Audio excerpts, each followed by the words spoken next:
Swinging a high drive into center field. Hits at the wall. It is gone! Costas does it again. It's gone! It's into the bullpen! This game is tied! This game is tied! He swings and rips one to center field. It's high, it's deep, it's back, it's gone! Sale winds, he fires. Swing and a miss, strike three, it's over! The Red Sox have won the World Championship! What's up? Welcome back to Play Testing. It's episode 187. This is the official Red Sox podcast of WEEI. Before we get going, remember, hit that subscribe button wherever you're listening, wherever you get your podcasts. Subscribe, rate 5 stars. Find us on YouTube. We're on the WEEI channel. You can find all of our videos there on the Play Testing playlist. Hit the thumbs up there. Subscribe to WEEI. You know the drill. Find us on the socials at Play Testing on both Twitter and Instagram. And I'm here with Sammy. Pat's here as well. It's Gordo here talking to you guys. Countdown is on. I mean, we're really getting close. It's 10 days if you're listening on drop day. Sammy has done one leg of his spring training journey back from Arizona. Sammy, for those who haven't been listening, Sammy has gone to Arizona for spring training there. He's now back. You got back a few hours ago, right, from the airport? A few hours ago. I've been back for 20 minutes. 20 minutes. And then what? We leave on Wednesday. So you have basically you have 72 hours at home, and then you're onto the other spring training site. Absolutely. Couldn't be happier about it either. And I got to say, the Arizona spring training, the Cactus League setup is way better than the Grapefruit League. Everything is right next to each other. Like there's the Mariners and the Padres are sharing a facility, Cleveland and Cincinnati. Who else? The Rockies and Diamondbacks, Dodgers, and White Sox, and they're all right next to each other. So I just thought that was really cool. Whereas, as much as we love Fort Myers, which is amazing, it's like the Twins are nearby. That's it, and that's pretty much it. You got to drive like 90 minutes to see the next team. So I hope somehow the Grapefruit League can be a little bit more like the Cactus League. But I digress. I love both. Me and my buddies at one point in college, and we never ended up doing it, but we were trying to figure out a spring training trip. And like, I'm a Red Sox fan. I've got Red Sox fan friends. I've got Mets fan friends. I've got Yankee fan friends. And all of those teams are in Florida. So we're like, okay, like let's look at that. And it's an awful trip if you want to try to see multiple things. Whereas if you go to Arizona, you could literally park yourself in the middle of wherever these ballparks are at an Airbnb, wake up in the morning, see the lineups, see whichever lineup has the players or the pitchers that you're intrigued by, and go to that game. It's just so not like that in Fort Myers. And again, like we love it because we're going to go down and we're going to see the Red Sox and we'll be there for 4 days. And like, all we really care about is seeing the Red Sox. But if you want to go down somewhere before opening day and see like just a true baseball experience and see as many big leaguers as you can, as many teams as you can, like you could go there for 4 days or so and see a third of the league. Like, yeah, Arizona, it's awesome. I still haven't been there. I gotta go.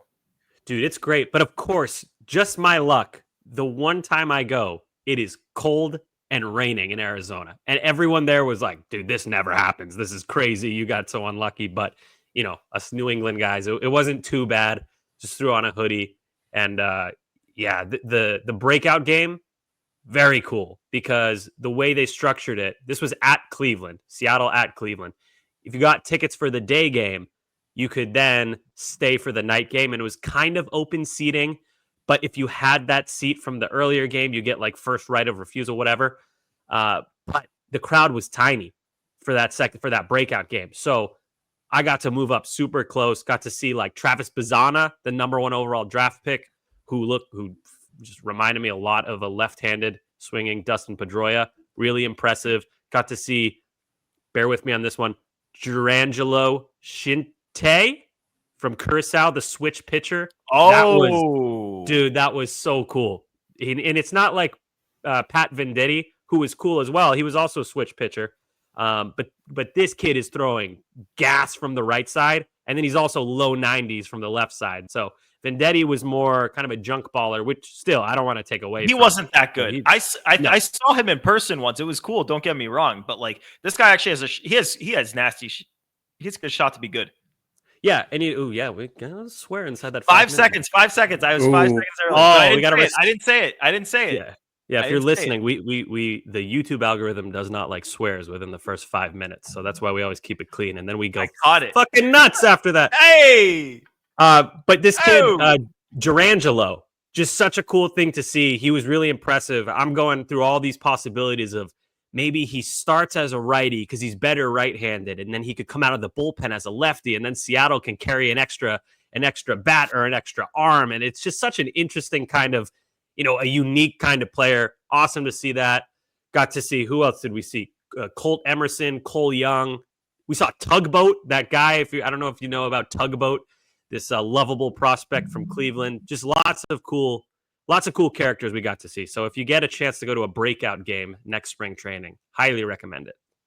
Pat, have you ever been to spring training, or is Wednesday is that going to be your first spring training trip ever? No, I went 2019. Right after the World Series?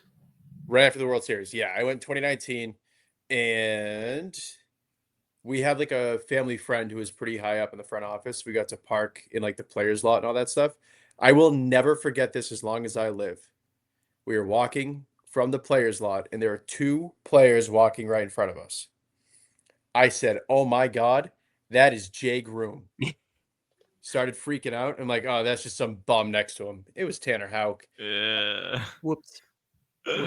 Sorry, Tanner. But yeah, JetBlue's awesome. I'm excited. I haven't been in a while. Yeah, I mean, I love going at the end like we're doing here. Like, we're closing it out. Last 4 days that they're there are the 4 days that we'll be there, and then they go to Mexico. And it can, like last year, it felt like, okay, everyone is kind of ready to get out of there, but Sammy and I got there, and it was just like we were just so excited to be there. And just, I mean, everything was very new to us. Like, it was our first time interviewing players in person and stuff, and we were just excited about it. And it felt like, I don't know, I don't want to like whatever, but like it felt like we injected life into the ballpark, and I hope it doesn't need it this year. I hope it doesn't need it this time around, but like if it does, like we'll be there to provide it. Like, it's just a great time. Injecting life into the ballpark. We will be there for the Friday game against the Pirates. I don't think Skeens is pitching, but maybe he will. That would be exciting. That'd be crazy. Yeah, that's a bucket list guy. Did you guys see that video today? I thought that was so embarrassing for the Pirates. They posted a video, one of those secret camera videos of Paul Skeens getting told he's the opening day starter, and they tried to make it like, oh, can you believe it? Are you kidding me? Like, that? You don't need a secret camera for that. Those videos it was so bad. Take the video in case something good happens, but you don't have to post it. The one that I also didn't like, the Jackson Holiday call-up video, was weird to me. Yeah.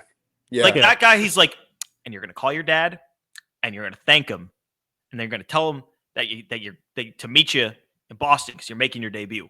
And it's just like Jackson Holiday, like, he's known that he's ready for this debut for a lot. Like, it's not like some big surprise. Like, he's not the 32-year-old like minor league. It's not Jamie Westbrook. Yes, it's not. Remember the Pirates guy? I forget his name, but he was like, Oh, yeah. It's gonna kill me because it's not even on the tip of my tongue. But like, it's not like that. Like, this is a kid who, like, he probably thinks he should have been on the big league roster a month ago. So, and like, he's got money. He's, his dad's a big, like, it's not like whatever. Obviously very cool that he's gonna make his big league debut. But like the AAA manager is gonna be just such a what's his name? Drew Maggi. Yeah, Drew Maggi. Yeah. So yeah, the Jackson Holiday one was weird. The Julio Rodriguez one was good. That one sticks in my mind. But yeah, the Paul Skeens opening day start one was weird. But speaking of opening day starts, Garrett Crochet gets the nod for the Sox.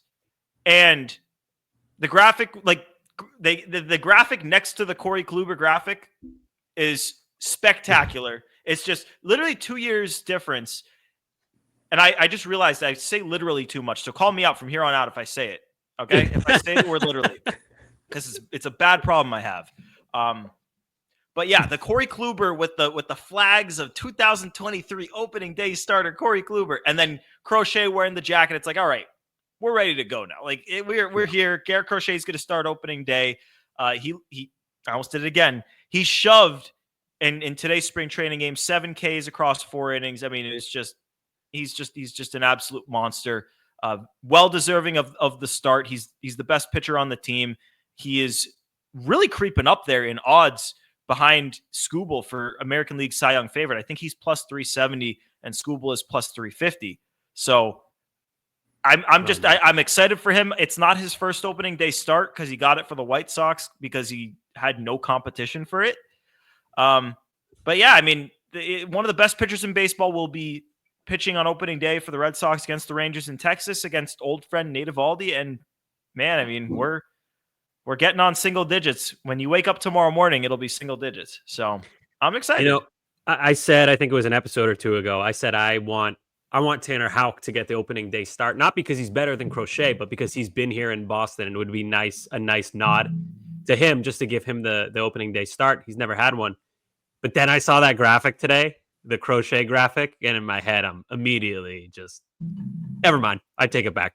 This looks right. This looks, I can't believe, it's that feeling when the team you like, the Red Sox in this case, they get that stud player, and then you keep seeing them in the uniform, and your brain is kind of like, is this real? Is this actually happening? And it is. It's opening day, and then Tanner Houck game 2. That's awesome as well. So I couldn't be happier. I haven't felt this level of excitement in so long, and I think I feel bad for my girlfriend's family, who I was just staying with in Arizona. They had to over and over hear about how excited I am about the Red Sox, and they're all Mariners people. They were like, okay, great, cool Red Sox, enough, but I can't help it. I'm crazy and I love the Sox.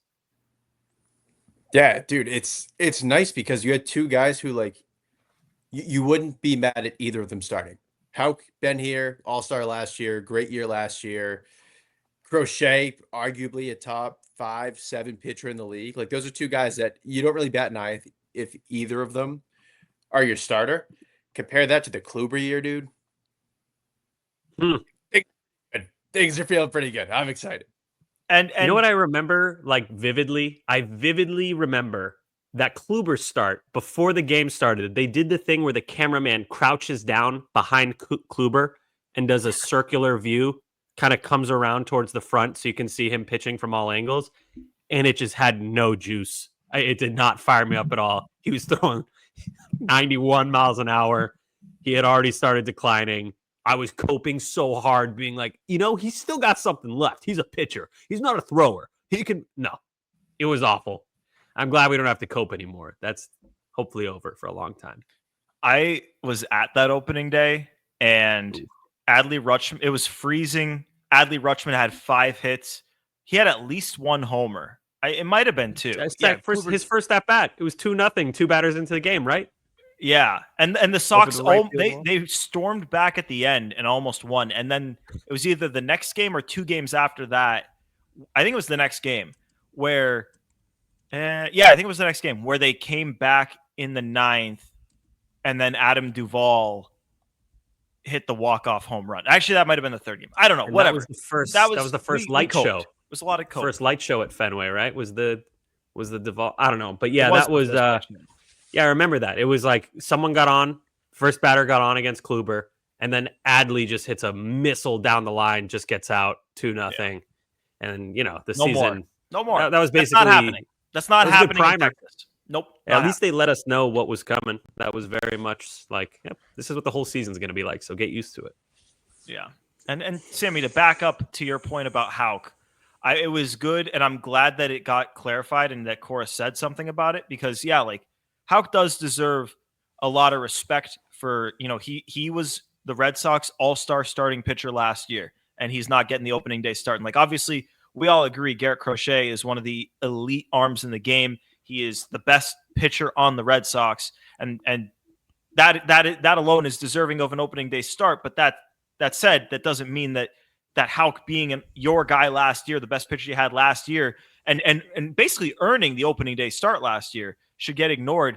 I thought it was good that Cora talked about how he talked to Tanner Houck, and Houck basically told him, hey man, I'll pitch whenever, you guys make your decision and I'm fine with whatever. I'll do what's best for the team. I thought that was mature of Tanner Houck to do, understanding that Garrett Crochet is here and to be honest with you. Hopefully we get an extension soon and we can call this his staff for the foreseeable future. But yeah, I just well handled all across the board. Is any small part of you like a little bit worried about how Houck has looked? I don't know. It's kind of going off a little bit. He hasn't looked that good. And like it's spring training, I get it. But one thing stuck with me, like Cora got asked about could Tanner Houck take the next step? And this was maybe 3 weeks ago, but it stuck with me. And he didn't really say yes, which kind of caught like usually if a manager is asked, do you think this guy's got another level to get to? He's always going to say yes. I wish I'd saved the answer because it's stuck with me. I was like, okay, because last year Cora was saying, yeah, Houck's velocity is up. He is one of the best looking guys here. And this year kind of took an opposite tone. And then Houck has come out in the spring training games and he struggled. He's not getting strikeouts. I'll find it. I think he's faced 30 batters and he's only struck out 2 of them. It's just, well, he wasn't much of a strikeout guy like last year. Even in his great breakout season, he wasn't a huge strikeout guy. He was early. I don't know. Right? Wasn't he? Early on, but overall, less than 9, I believe, over 9 innings. I can double check that real quick, but yeah, 7.8. But you know, inducing soft contact is a skill as well. It's hard you don't want to put him in a bad position. Like that last year, 30 starts, career high by far, 3.12 ERA, all-star appearance. You know, that's huge. That's a gigantic step he took. Maybe Cora's just thinking, I don't want to put added pressure. I'm more interested in seeing Tanner Houck repeat what he did in 2024 before we say, okay, now time to take the next step. Because what's the next step? Cy Young candidate? Well, to me, the next step would be carrying the first half through the entire season. So I just pulled up the strikeout numbers. 8.6 K per 9 in the first half, 6.1 K per 9 in the second. We all remember the struggles. He got it together in the last, I think, like 3 to 5 starts were good. But the second half in general for him, it was a grind for him. And that's not, like we talked about this all last season where, yeah, he hasn't thrown this many innings before and it showed. And now that he has, we sort of hoped, okay, like now he can take that next leap. But I mean, we haven't been getting accurate velocity. It's hard to know where his velocity stands right now. So really all we can go off of is the quotes from the people that are watching him and like in person and the limited action that we've seen from him on TV, which I believe might only be 2 starts that we've seen from him on TV. Two starts. Yeah. Yeah. 2 starts overall. I don't even, it might only be 1 actually. Yeah. One of them was on radio. Yeah. Bad grades for whoever is in charge of getting these games televised. Pretty absurd this year. Feels more egregious than usual. But yeah, Houck, I mean, him pitching all those innings, he's a tall guy, but he's not a big guy. He's 6'5", 225. That's pretty, I don't want to call him skinny, but that's not a big, beefy, Garrett Crochet kind of horse looking starting pitcher. So yeah, I kind of just want to see if he can come close to repeating what he did in 2024 rather than, what's the phrase? Putting the cart before the horse and being like, time to take the next step. Let's see if you can do it again. And he's only 28. It's not like this guy's like 30 and he's like, this is who he is. He still has room to improve. A bit of a late bloomer as well. So that's what I'm looking for with Tanner Houck. Do it again. Yeah. Not someone that I'd be like, take that next whatever. But and again, I think he'll get there. It's just like early on that second game of the year, I'll be a little bit. I'll watch closely what we see from him. I think the other thing too is he had that endurance issue late in the season. They had to skip some starts. He didn't look as sharp. I think right now, just slowly ramping up and getting him primed for March through September, ideally plus. Like just getting him ready for that workload. 2 starts so far. He hasn't looked great, but also I'm not really worried about it because I'll judge how he's looking when May rolls around. 3-5 starts in, see what he really looks like. And then, this is a conversation. But for right now, if he's throwing like 75, 80% and he's just getting primed, then that's great. Because last year he fizzled out. And if they made it to the wild card of the playoffs last year, I would have been concerned with him going on the mound. Yeah, me too. I agree. And we talked about that. during the season. But so obviously, we'll keep an eye on Houck. I'm not. Is he pitching like in the next couple days?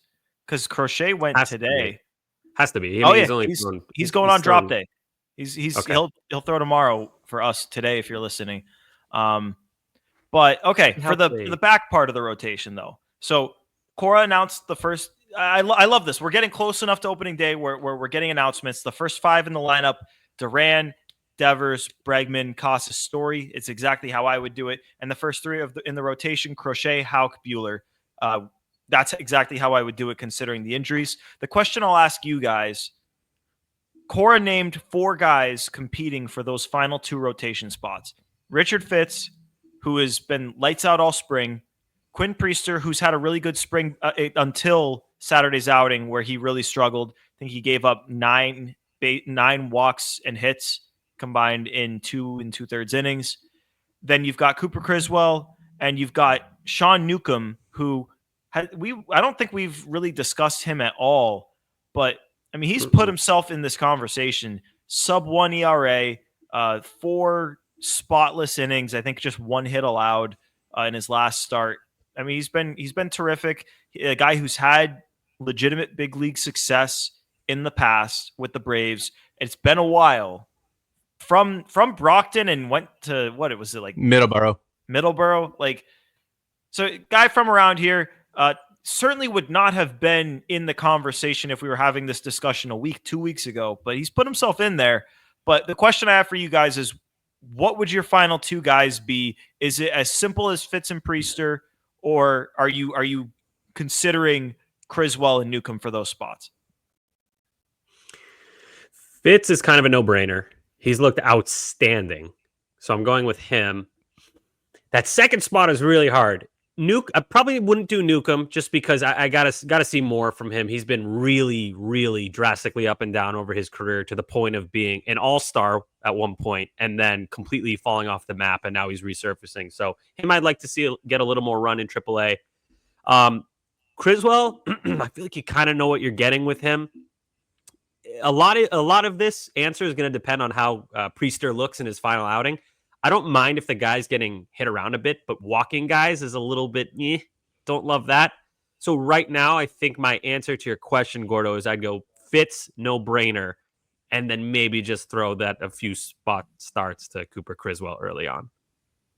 Pat, where would you go with this? Like Sammy said, Fitz is as much of a lock as a lock gets. He looked great in his, I would even call it a cup of coffee last year. He was up for a good stretch. He looked really good when he was up last year. He basically had the same WAR as Verdugo had in an entire season in 5 starts.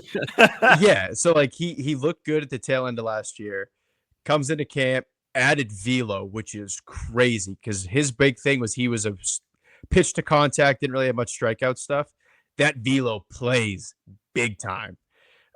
He looks incredible. That he easily, while Bayo and Giolito are out, he is that in that 4 spot.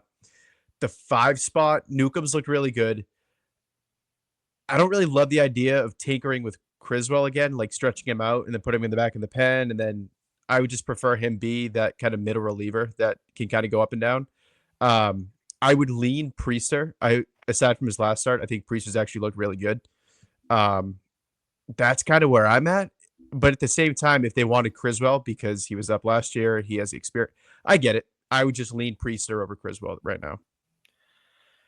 My answer, I mean, I agree with you guys. I think it's like the way it was phrased is 4 guys for 2 spots, but really it is 3 guys for 1 spot because Richard Fitz is in this rotation while guys are out. And we hope that Bayo and Giolito will not miss too much time. It sounds pretty encouraging what we're hearing about them. And even Cutter Crawford, he's throwing multiple bullpens this coming week. And, if he's doing that, conceivably he could be ready in May. So it's not like, I mean, you'll have guys back. But for that 5th spot, and in theory, you don't need it the first time through because they have a day off. They have 1 day off early, but they have 20 games in the first 21 days. So I think they should use the 5-man rotation and even consider a 6th guy early on just to give guys a lot of rest. I would definitely go Fitz in the 4th game. And to me, and like my answer would change if Sean Newcomb has an opt out in his contract. I don't know if he does. I don't think I would if he has an opt out in his contract. I would give him a spot start and let him be the mop up guy after that. So I'd be okay doing that. If he doesn't have an opt out, I would definitely want to see more in the minors before I put him on the big league roster. Because if you put him on the big league roster, you're putting him in DFA territory as soon as guys get healthy. It's the same thing as Trace Thompson, and you're probably going to need that depth down the line a little bit more. Hopefully, you won't need it much more than you need it now, but you want to preserve it if you can. Right now, I would go Fitz and Priester, but if Priester bombs his final spring training start, I'd be totally comfortable going Criswell and trying to work a little bit with Priester, because Criswell has shown that you can at least trust him to not be a guaranteed suck, right? Like, he's not going to guaranteed go out there and shit the bed. He's okay. The ceiling's not the Priester ceiling, but he's not going to suck. So it goes Rangers, Orioles. So Criswell, we believe, if he were to be in the rotation, he'd face the Orioles. He got bombed by Baltimore last year. 2 times. So first game, 3.1 innings, 6 earned runs. Next game, 4 innings, 7 earned runs. Now, breaking news, there's 162 games in the season. So I don't know if that matters to you guys at all, that he doesn't really match up well with these guys. The Orioles didn't really change much from this year to last. I think it does. Yeah, for sure. Yeah. So, I mean, this is small beans in the grand scheme of things. But yeah, I mean, I think Criswell's the safer bet. My thing with guys like Priester, I like them getting the call up to the big leagues when they're on fire, like when they are rolling and they're feeling good and they're feeling confident. That's why Fitz is such a no-brainer. Of course, he may not have the ceiling that Quinn Priester has, but he's on fire right now, so you're putting him in there. As far as Priester goes, and this is why I said that last start is going to mean a lot, not because spring training stats matter to me very much.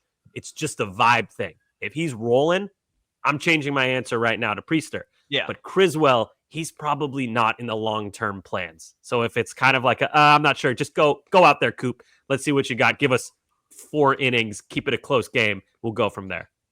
And Criswell's another guy where, I mean, he's got this last year. He can be optioned this year.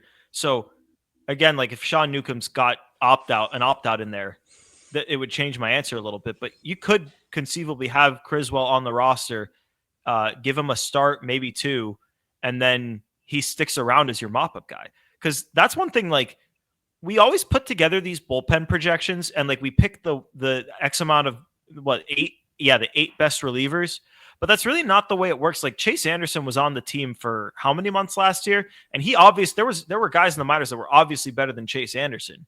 But you got to have a guy who, if the game's over in the 4th inning, you got to have a guy that you can put out there and he's going to go the rest of the way and save your bullpen. And to me, like, who is that? It could be Criswell. It could be Wink. Like that could be a Wink job.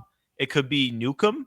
Like there's guys who could fill that role, but you got to have one. It's not like you're going to have Greg Weissert on the roster in that role. Like he's a 1-inning guy. Yeah. And I'd like to not see bullpen games. Just for clarification on Sean Newcomb's contract, his dad confirmed it's a 2-way deal. Majors or minors, Sox decide. So I don't think he has. Hey, his dad confirmed? Good guy, local guy. Look at that. Yeah, Bill Newcomb, 2-way deal. Majors or minors with Sox, they decide. Where do you see that Bill Newcomb confirmed this? This was a reply to friend of the program, Jordan Leandre. He's just talking his kid's contract on Twitter. Yeah, awesome. Jordan said, Sean Newcomb's been really good in camp. 1 run, 10 Ks, 92 thirds innings so far. Unsure of his status at the end of camp regarding potential opt-out, but he's been very noticeable. Big Bill Newcomb, 2-way deal. Majors or minors, Sox decide. So, wow. Okay. Very Big well Bill. then.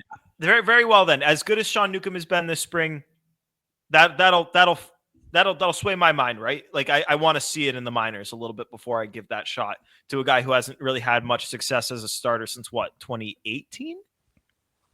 I think it was 18. ooh, that sounds right. Newcomb, stand by. Okay, games started. Last time he started more than 10 games was 2022 for the Cubs. What was his ERA? We don't have to talk about that. When was the last time he was good as a big league starter? Okay, to answer your question, 2022 his 28. ERA was 9.13. Oh! Last time he was like good-ish, like serviceable. I guess 2021 he had a 4.73 ERA. Nope, wait. Yeah, 4.73 ERA with a 3.6 FIP. So that's not great, but Okay. that's not a disaster. So there you go. He was good in 18 and 19. 18, 30 starts, he had a 3.9. 2019, he was a reliever in 19. Threw in 55 games, had a 3.16. Hey, yeah, that's pretty Why good. did I think he made an all-star team? I thought he had made an all-star team out of nowhere. I'm wrong about that. But he was good that year. 18, he was really good. But yeah, I mean, props. He's earned the right to be in the conversation, and like I'm glad Cora brought him into it. But yeah, I mean, if he can be in the minors and there's no opt-outs, yeah, I mean, got to keep that depth and make him show you. Like, he's not going to jump Cooper Criswell after the year he had last year, which was totally fine off of spring training numbers. It's just not going to happen. We got to help him with his nickname, Sean Newcomb. His only nickname is Nuke. That's not a good name for a pitcher. That's not a good name. Yeah, no, not a good nickname. Fellow Hartford Hawk, I'll help a brother out, I guess. Damn.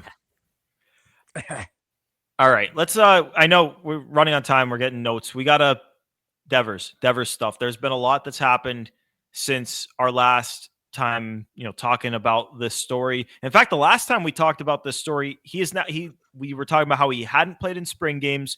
We were wondering why, wondering if it had to do with the third base drama, all of that. And since then, he has now played in one spring training game. He DH'd, and after a game on the backfields, he talked with the media again and basically said, yeah, I told them how I feel, but whatever the team needs me to do, I'm going to do. And considering Alex Bregman still has yet to play a spring training game at second base, and we're talking about how we're within 10 days of opening day, makes it pretty clear to me that what they're going to do, at least for the overwhelming majority of the time, is Bregman's going to be at third and Devers is going to be at DH. What did you guys make of Devers' comments to the media? Do you think that there's more to the story that we haven't seen? Or is this, he's going to end up DHing and we're going to move on and the games are going to start and we're really not going to talk about this and it's really not going to come up again? What do you think? I'm honestly tired of speculating on what might have happened behind the scenes. Like, there's so many things that just don't add up. Like, for example, we've heard he was told that none of the Bregman or Arenado rumors were true. How could that possibly have been told to him? That would make no sense to me because that was the most obvious fit. Everyone knew the Red Sox needed a right-handed bat, and they were open to moving Devers off of third base. He's not a good defender, varying degrees of how bad people think he is. I think we all agree he's below average. So I'm tired of speculating. I'm at the point where it seems like Devers is over it. He's like, whatever, it's not a big deal. I'm going to help the team win. And I think we're all going to forget about this, I hope, once we get to opening day. And again, I said this recently, my biggest fear, why I want this story to go away, I don't want any amount of Red Sox fans turning on Devers, because you could look at it like Gordo looks at it, where you're saying, good for you, good to stand up for yourself. Okay, I get that. But you could also look at it like you make $300 million to play baseball. Stop complaining that you can't play bad defense at third base anymore. And if you think that Red Sox fans won't turn on Rafael Devers, I would quickly point you to Manny Ramirez, who the fan base turned on in a big way right before he was traded. That was gross. I remember very well being at Fenway in 2008, hearing Manny get booed as a kid. And I'm like, no, why would you boo Manny? I understand what's going on, but don't boo him. So it can't happen. That's why just let's all get over this story. He's going to be the DH. He'll probably play some third. Maybe he'll even play some first. I don't give a shit. I want to see this guy hit 40 home runs. Yeah, I mean, cooler heads prevailed, right? The first time he talked to the media, he had just shown up to camp. Bregman was there. I don't even know if it was set in stone that Bregman was even going to play third. I think that was just out there, obviously, because it's going to happen. But yeah, like, imagine coming into camp and be like, yeah, by the way, you might lose your job. Understandably pissed. I get it. His comments lately, it's been what, 3-4 weeks now. You settle down, you get in a rhythm, you're with the guys. And then he just comes out and says, yeah, I'll do whatever it takes to win. I'll do what they want. I understand. And that's all we could have asked for. And that's kind of what we said was going to happen, right? Once you're in the swing of things, you see what the team looks like. You get excited for the regular season to roll around. And you're just like, I just want to win. And that's exactly what it sounds like. And it's hard not to be happy that he came out and said it instead of just not talking to the media. And then like he slides into DH, because if that's a thing, then you have a whole whirlwind of, is he pissed about this? Is like blah, blah, blah, whatever. Came out, said, look, I want to win. I'll do whatever. Bregman hasn't played second. Bregman has only been DHing and playing third. Raffy will DH. It's a done deal. It's put to bed. I don't give a shit. Yeah, I think in terms of what we're going to hear about moving forward, I don't think we're going to hear a lot about it.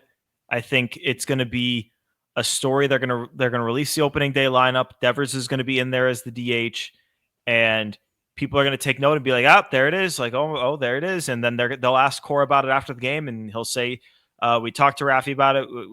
He knows his role. Like, he's going to play some third base this year. It's not like he's going to be a DH 162, whatever." He'll say that stuff. I'm glad that it's not going to get to the point where like Devers is going to like request a trade over this. I know it was reported that he considered that, and a lot of people freaked out at Sean McAdam for reporting that, which I had never understood. I think that's his job to find out that info and report it. I also would not get mad at Raffy for that because he feels wronged, and I think it's understandable that he feels wronged, and I think it's within his right to consider his options. And I think he made the smart decision to not request a trade from the Boston Red Sox, the only organization he's ever played for. And at the time that he would be doing it, right before we are entering what looks to be one of the great eras of Red Sox baseball, we hope. So it would be kind of a weird time to request a trade. I understand the position thing, but let's be real here. Wherever he would get traded to, he'd be a DH there in a few years at most. So it's like, it is like he made the smart decision. I don't blame him for considering it. And again, I don't blame Sean for reporting that. And I think it's weird to come after the media members for reporting things like that they hear.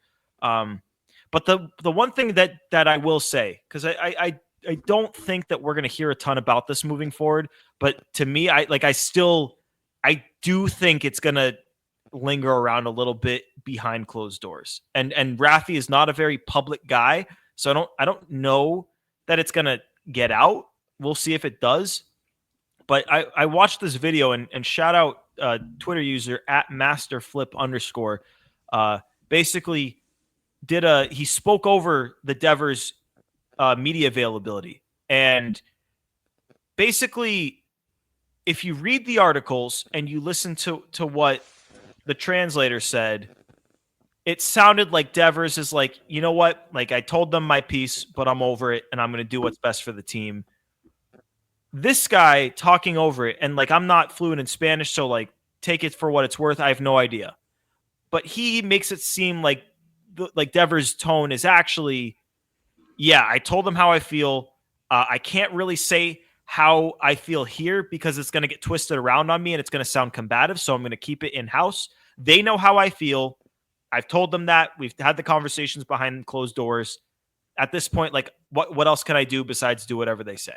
So again, like, that's another reason why I think it's not going to really go too far beyond this, because even if he's not happy about it, he's going to do what they say. But that said, like, I do think that if he's DHing 80+% of the games, he's not going to be happy about it. So we'll see if that has an impact, but that's just a story that has not yet been told. Yeah, I don't know if I agree about. I don't think he really has much grounds to complain. He's been paid already. He's not a good defender at third. You got to do what's best for the team at that point. You're not leaving any money on the table. But at the same time, these are humans, not robots. So I get how he's emotional. We can agree to disagree on that part. But I'm glad it's over. And I agree with you, Gordo. Maybe it lingers behind his closed doors, but I'm sick of hearing about it. It's not going to be it's not. We're going to have the games, and like the questions to Cora and the players after the games are going to be about the games. Like, we're not going to. they're not going to be asking. Yeah, Devers is if he speaks to the media after games in the first series of the season and he's DHing, they'll ask him about it and he'll say a little spiel that's not like. Hopefully, he's not going to say something that's going to be a story. And then after the first few games of it, like, yeah, they're not going to ask him about it anymore. That'll be that. Hope so. You know how Boston media is. They like a drama. I think the only way this comes back up, honestly, is if Raffy starts ice cold. Then it turns into, does he need to be in the field to get into the rhythm? Is not being in the field affecting his bat? Blah blah blah blah. Oh, that'd be so annoying. I know. But it's agree. a thing. It's a thing. DH is not for everyone. Yeah, that is a thing. True. Like if that happens, that is going to be a whole new conversation point. So let's just pray that Raffy goes yard opening day. That's and he can be he can get stressed out. We've seen, like he'll make an error in the field or he'll have a bad at bat and then it will, roll over into the field. He'll make a mistake and the mistakes pile up. So how can a guy like that handle? Now he's DHing. Let's say he strikes out on a pitch he should have swung at and he takes it and he's frustrated. Now he has to sit on it. Is that better or worse? Yeah. I don't know. Yeah, for like 3 innings, 2 or 3 innings, he's going to have to just marinate in that. Like a guy like David Ortiz, he made his living doing it. He perfected it. It was an art for him. Other guys, they haven't had as much success with it. And, I don't think another thing here is like whatever decision they make is not necessarily going to be the decision that like, it's not just because they have Devers DH on opening day doesn't mean that in games 130 through 162, he necessarily will. Like, for instance, if Bregman goes down, like Devers is playing the field. Yoshida's going to DH. Like that's going to be the lineup they put out there. And if Yoshida is crushing the ball and shows he needs to be in the lineup, and Roman Anthony has forced his way out of the roster, and like Duran and Rafaela and Abreu are having good years, and like it's going to force the need to put Bregman at second, to put Devers at third, to open up DH for Yoshida, to open up the outfield for those guys. So it's going to be a moving target all year. And almost every day it feels like the lineup card is going to be a story. Mm-hmm. Ooh, I have a good enough said to transition us of that comment if you want to pivot. Want to go in enough said? Let's do it. All right, Sammy, you go first. Okay. Enough said. You mentioned the lineup. I want Roman Anthony on the opening day roster. And I see a lot of people saying, no, he needs more time in AAA, service time, blah, blah, blah. Fuck that. Number 1 prospect in the game. You got Red Sox fans already fired up. You want to add fuel to the fire in the best way? I want that guy on the field opening day. And there's a good opportunity because Wilyer Abreu went from thin Willie and he's still trying to get back to being thick Willie because he lost a ton of weight when he was sick. He's had 2 at-bats as we're recording. So I don't know. Maybe a spot's opening up for Roman Anthony. I kind of thought Wilyer Abreu would have been moved in the offseason. Not because he's bad, because he's good. And they could get value for him, and it opens a spot for Roman Anthony. So I don't know where you guys are at. Oh, and I have to mention the new rule where I'll give the simplified version. If you have a prospect who is ranked on a national list or whatever, obviously Roman Anthony is ranked on every list towards number 1. And and you don't manipulate the service time and he wins Rookie of the Year, you get an extra draft pick. And people might scoff and be like, oh, what's an extra draft pick in baseball? Roman Anthony, supplemental draft pick. So it matters. Can I ask you a question, Sammy? Yeah, and Campbell too. Yes. Yeah. And Campbell. Sammy, let me ask you a question, though, because the latest, like we were told for weeks that Abreu not looking good for opening day, lost a lot of weight, whatever. But now the most recent comments from Cora and Wilyer are that, he has a reasonable chance to be ready. If Wilyer is ready for opening day, does that change your answer? That's a tough question. And if the answer is no, then where does Roman fit in? Because one thing that Cora said today, which is obvious, he didn't need to get asked this question. It's an obvious answer. But if one of the big 3 or any of the big 3 are on the roster, they're playing every day. Like, yeah, they're not going to be up here to be part-time players. I'll go a step further. I want, they have to be playing every day regardless of what level they're at. So yeah, of course. If Wilyer's, it's tough because I would have moved Wilyer already if I were in charge. Good thing I'm not. Yeah, I guess if Wilyer's healthy and they really think he's good to go, he's 100%. You're kind of really don't have a choice. But if Yoshida's not ready, that could put Roman in left. And But you can what move Duran to about- center. And you'd sit Zidane. Move Zidane all around the field. Yeah, you're going to need him playing a million different positions, and we've talked about that. I've come around on this in a big way. Like, I think if Zidane is your everyday center fielder in 2025, I think he'll do very well. I think he'll get Gold Glove, looks. Like, he'll look like a Gold Glover in center. He'll rack up a ton of WAR fans. See, I'm using that stat again. And he could be a 2020 guy. And yes, he has his flaws. He gets thrown out on the bases a lot. He strikes out a lot. He doesn't really walk. Whatever. He's still going to be a valuable player. That said, Roman Anthony, man. We're talking about Roman Anthony. So, But is it too many lefties? Like, think about the amount of lefties you'd have in the lineup if you basically said on would be a bench player. You'd have a lefty at first, so catcher and second would be righties. You'd have left and short. So you'd have lefties at first, third. No, because Bregman. No, DH. Oh, so maybe DH. you wouldn't. Yeah. So This is you why have Bregman's the righties at best fit. catcher, second with Campbell, or well, actually, if Hamilton's playing, but if Campbell or Grissom plays, you'd have a righty there, righty at short, and righty at third. Righty So, at third. Okay, So, yeah, Gordo, so- here's what I yeah. would do. If it It's were a not too many. lefty, if there were a lefty on the mound, I'd probably put in Ref Snyder over Abreu. But Roman Anthony, I'm playing every day. Cora said the same Yep. thing. Like you said, I'm playing him every day.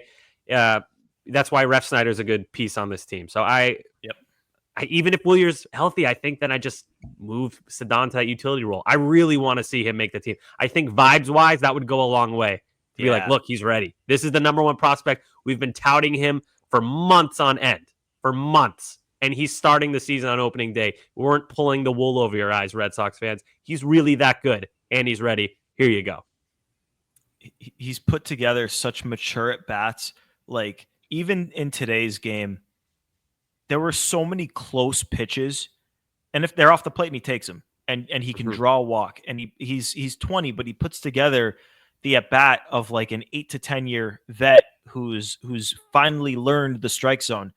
It's just, yeah, I mean, it's weird that, and like obviously spring training is spring training, but like we've talked about how spring training means more for roster bubble guys like Anthony Campbell.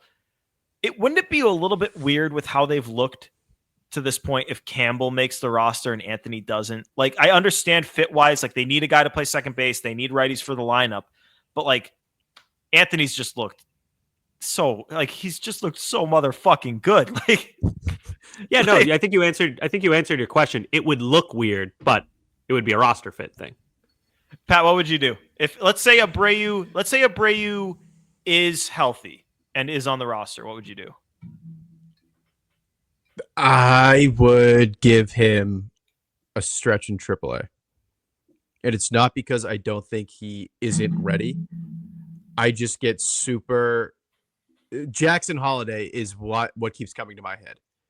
Jackson came up, was incredibly overwhelmed, and I don't think that would happen with Roman. I think Roman is obviously a little bit older than Jackson was when he came up, and he's a little bit more mature, and he's put together more at-bats.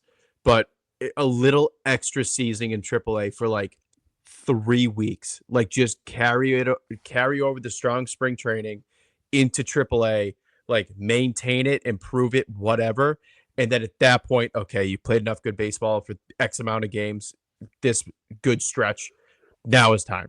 I would it's something so small that I would just do it because I get so look at the Joe Adells of the world, like guys who are rushed up. It's a risk. There is a risk. And I believe that Roman is going to be like Kyle Tucker light. Like I think Roman is going to be a stud. I don't think it's the end of the world to let him marinate a little bit. One thing Also, I will say Willier's- though, you can send Good. him back. Like if he makes the opening day roster and struggles, you can send him back down. And if you're thinking about service time, if he spends enough time down there, even if he started the season in the majors, you can get that year back. But obviously, if he plays well and he's not worth sending, like you can't be thinking about the service time. If you bring him up and he struggles, like Jackson Holiday was incredible in the minors, got called up, struggled, and then got sent back down. He wasn't the same for the rest of the year.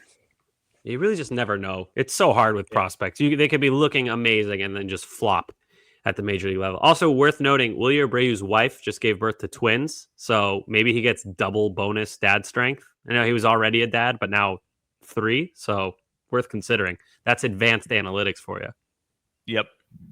All right. My enough said real quick, just on the same topic, because how could you not talk about these guys? But watching the spring breakout game and seeing Campbell and Meyer go back to back, and then seeing Roman hit like the hardest fucking ball that we've like basically seen all spring. Just like the ball left it was just instant. It was like teleportation into the right field seats. It was just, he absolutely mauled it.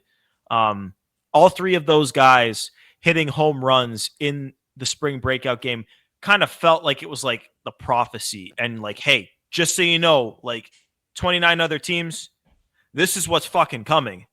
And like we talk about the Red Sox big league roster, the big league lineup, and how we think it's a good lineup. Well, when those three guys, like they'll have whatever rookie years, when those three guys are in the swing of things and like they've had their lumps at the big league level and they're producing, like that's a whole new third of the lineup that you're adding, and you're replacing, like the guys at the bottom of the order. Like we haven't really had much at second base for years, and like the outfield has kind of been in flux, and now this roster is going to be it's going to be a big deal. Like it is coming. And it's exciting. And I think that it was great that it happened on the big stage, quote unquote, big stage. It was on MLB Network. But for everyone to see, and yeah, MLB socials were going crazy with it. Like people know it's coming. So that gave me immense joy. It really did. Dude, that was the best video, is like that side view of Roman just hitting a 600-foot home run with those two losers in the background chanting overrated. Yeah. The sound off of his bat is like, it's so pure. It's so pure, and I cannot wait to hear it inside of Fenway. It is so exciting that all three are coming up at some point this year, barring injury. Like, it's exciting. I agree. Pat, you got enough said? I do. This might be controversial. I don't think it should be, but it might be. I think Garrett Whitlock should be the closer. I was wondering if we were going to get into this today. Yep. I've seen more than enough. He is back to 2021 Garrett. The velo looks good. Changeup looks good. Everything looks good. He is punching guys out. He's limiting contact. Like, he looks exactly like he did in that monster 21 season. And Hendricks, I really, really, really was holding out to give him the benefit of the doubt. I just haven't liked what I've seen so far. Chapman is a heart attack waiting to happen. Like, he gets out of it, but he will put guys on base. Slayton's kind of been sick and out of it a little bit. So, yeah, sick in like a good way. He's done fucking awesome. Back now, though. Back now, yeah. So I'll be curious to see what he looks like. He was my kind of 1B to be the closer, but no, dude, Whitlock looks unreal, and that's exactly who I want in the ninth inning right now. Well, this is a question I asked on Twitter. If he is your best reliever, and it seems like, Pat, we know the answer. If Whitlock is your best reliever, Pat, you want him closing. You don't want him in the multi-inning role. Do I have that right? Sammy? Yep, absolutely. Yeah. I think they have a lot of guys who can do the multi-inning role. You look at like Slayton, Zach, Cooper Criswell. There's a lot of guys who can do that. So it's less of a need, I guess. And therefore, if he is your best reliever, he should close. And yeah, it's a bummer, man. I'm not giving up on Liam Hendricks yet. He missed 2 years. He had cancer and had to get major surgery. So of course, he's not going to look automatically like 2021 Liam Hendricks right off the rip. But it's just, the season is right around the corner, and I don't know how good I would feel in a 1-run game in the ninth inning with him coming in right now. But we're all rooting for him. He's been great to us. So, he's well liked. He's funny, and it would be great if he were great. Just got to see a little more from him to feel confident in that. Yeah, I mean, just to give I know we got to wrap soon, but to give my quick take on this, I would try as hard as possible to keep him in the multi-inning role. To me, I think he's the only guy on this roster where I feel confident in him pitching high leverage innings for more than 2 innings. Like, Slayton can get into the second inning, but he wasn't that great once he threw the second inning last year. Zach Kelly's kind of been the same, where he can do it, but like, it's not ideal. Whitlock, it's like he can throw 2 and he can go into a third and you can feel good about it too. I would try as many options. Like he would be my fourth option to try at closer, just because I feel so good about him in that 2-3 inning role where, like, if a pitcher goes 5, he can go 6, 7, 8 and just get you to the closer. That said, if none of them are working, like, I wouldn't be hesitant to put him in the role. It's just that if Whitlock's not in that role, you don't really have anyone else that can do it at that level. Like, Criswell can be a multi-inning guy, but he's not going to be a high leverage multi-inning guy. He's going to be a mop-up multi-inning guy. Are you at all worried about him, Whitlock, throwing 85, 90-ish innings coming off of surgery, though? Not really. I mean, they're going to take care of him. I mean, that's the other thing is, like, can Whitlock throw back-to-backs? We haven't, and same thing could be said about Liam Hendricks. Like, they, to my knowledge, the answer have is not no. done That's this. tough. That's tough if you're a closer and you can't go back-to-back games. There's talent in the bullpen. It's just there's not a guy. It's uncertain. Ryan Helsley. It's a lot of uncertainty. Like, we know that Slayton can go back-to-backs, and we know that Chapman can go back-to-backs. And, like, if it were me, Justin Slayton's the closer. I think he's your best one-inning guy in the bullpen. But I understand why Liam Hendricks is getting the first crack at it, and he deserves it, and he's earned it for his career. But we'll see where it goes. That's going to be another one where it's like the conversation can change by the end of the first week of the season. Like, if Liam Hendricks saves 2 1-run games in the first 5 games, like, he's your closer, you feel good. If he blows those games, we're going to be talking about who's next. So that's just a conversation that we're going to continuously be having. It's not like when Kenley was here where you knew. You don't. Anything else before we wrap? Nada. No, good to see Connor Wong come back looking healthy, hit a home run today. Give him a shout. Yep. Shout out Connor Wong. Shout out Rob Refsnyder, also going deep today. Sedan going deep today. And drawing a walk. Shout out those guys. Teams looking good. Pitching depth going to be tested, but team overall looking good. But that's going to do it for episode 187 of Play Tessie. We will be back for one more before we jet off to spring training. Don't worry, we will have 2 more episodes for you guys this week. But last one on Tuesday, or we record Tuesday, drop Wednesday. Last one before we go to spring training, and anything goes once we get there. But we appreciate you guys tuning into this one. Remember, subscribe wherever you get your podcasts before you tune out, before you go about your day. Remember, subscribe. Find us on YouTube on the WEI channel. We got the Play Tessie playlist there. You can subscribe to WEI, hit the thumbs up on all of our videos. And as always, you can find us on the socials at Play Tessie on both Twitter and Instagram. For Sammy, for Pat, who I'm pretty sure just muted himself and sneezed, so bless you, Pat. Yep. Thank you. For Joe producing, it's Gordo here. Thanks for tuning into this one, everyone. Peace.